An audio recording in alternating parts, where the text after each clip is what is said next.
Hi, this is Johnny. Welcome back to my YouTube channel. Ngayon guys, meron akong gustong i-share sa inyo about dito sa ating Pag-ibig Fan, about dito sa Safe Loan.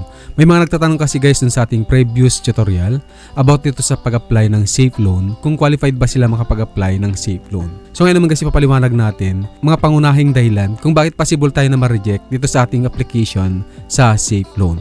Then magbibigay din ako ng possible solution para masolusyonan natin.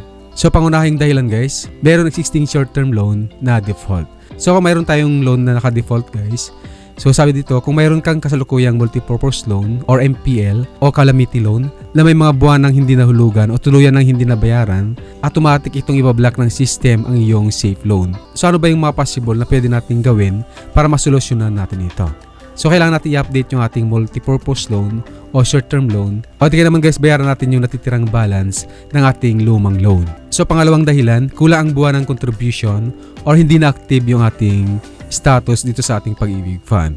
Upang maging kwalipikado, dapat mayroon tayong hindi bababa sa 12 months buwan ng contribution or regular savings at dapat ay active member ka na may kahit isang hulog sa nakalipas na 6 na buwan. So ang magiging solution nito guys, kung halimbawa naman guys employed kayo dati, then nag-resign na kayo sa inyong trabaho, then umabot na ng 6 na buwan na walang hulog ang inyong Pag-ibig Fan, so ibig sabihin hindi na active yung status nyo dito sa Pag-ibig Fan. So ang solution dyan guys, pwede nyo ipa-update ang inyong status sa Pag-ibig Fan from employed to voluntary. Then maghulog kayo kahit isang buwan na contribution.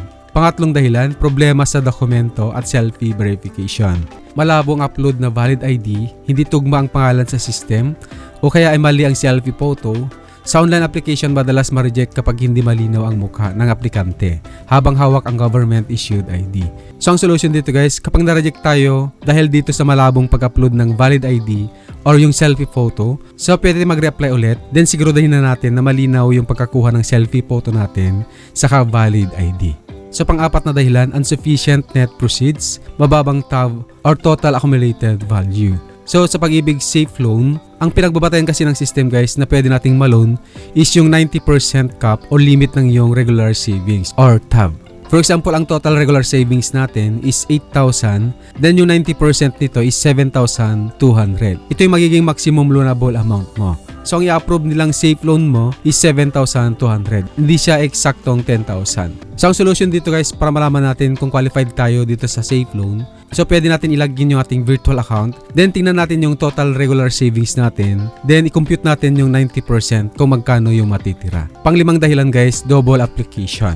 So ayon sa panuntunan ng Safe Loan, ang bawat miyembro ay pinapayagan lamang ng isang application sa loob ng 90 days period nito.